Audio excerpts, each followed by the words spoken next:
pick chain or a platform, or like a production chain, like it can be the mainnet of Ethereum, it can be EOS, but it can also just be a platform that needs to be configured, like Hyperledger Fabric or Sawtooth or EOS.io as a protocol, or Hyperledger Pesu, for instance.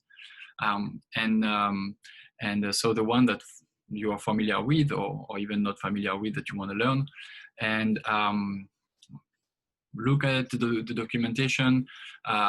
Maybe if we can go through some of the forums of the community to learn more about the governance aspects. Once you've gathered some of this information, then you would be using this form to submit what you've found. And so for the form, well, we would, so we enter the email address, the name, the type of the name of the chain that you've selected. If you have like a main source of information that you've used by the URL, then what type of DLT it is. So either private permissioned, private permissionless, public permission, public permissionless. And that gives us sort of like some meta information about the chain itself. And then you can jump into a specific aspect. So we try to do that so that you can iteratively work and learn more about the governance aspect of a particular chain, and you don't have to enter everything at once in order to submit. So let's say here, and so I had started with one a little bit where, so I put my email address, I'm selecting EOS.io as the protocol. So the protocol right now, so I'm looking at it as a private permission DLT. If I had chosen to look more at the mainnet, I could have looked at EOS or Telos, and then I would have picked a public permissionless DLT at that point.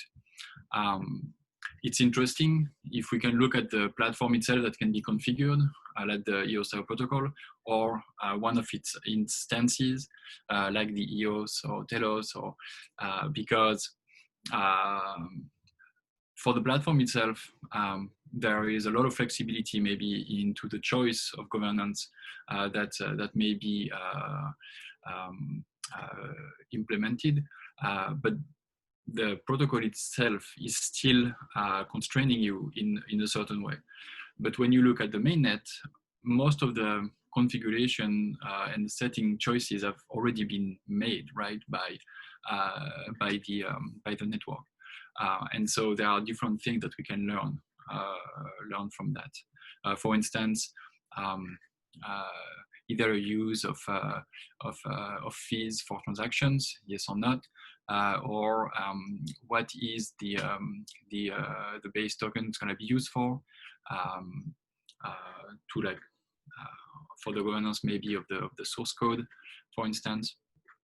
And so you select what you want, and then you can just select one of the sections. You hit next, and here we try to put a little description of what we mean by the network governance aspect. We envision that if you have any questions, or if you don't feel that you quite understand that, you can.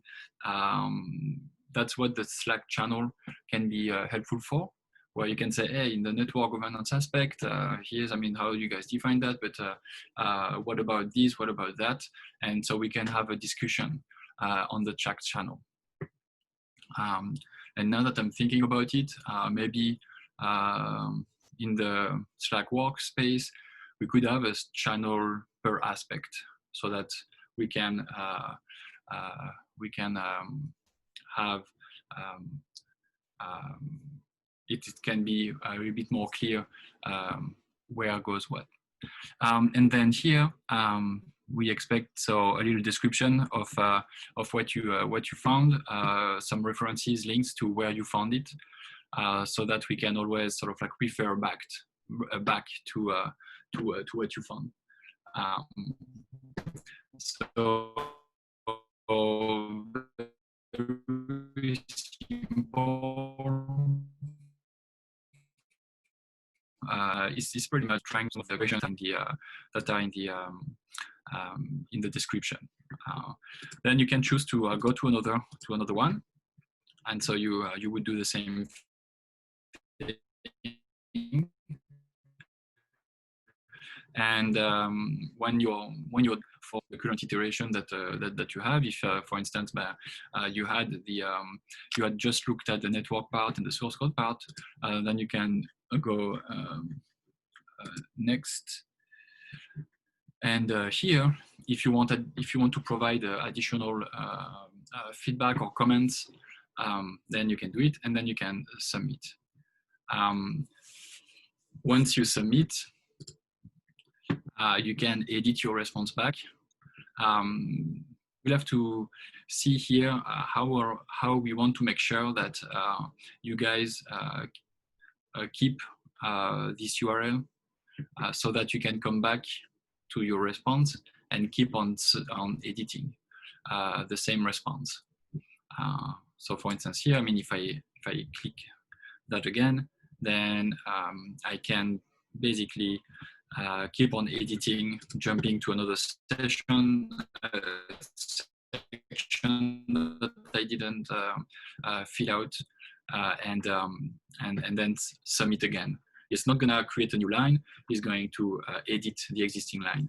So somehow we gonna make sure that you guys, I think, as long as you copy this URL, which is your answer, and you put it somewhere, then you can always go back to your submission and edit it.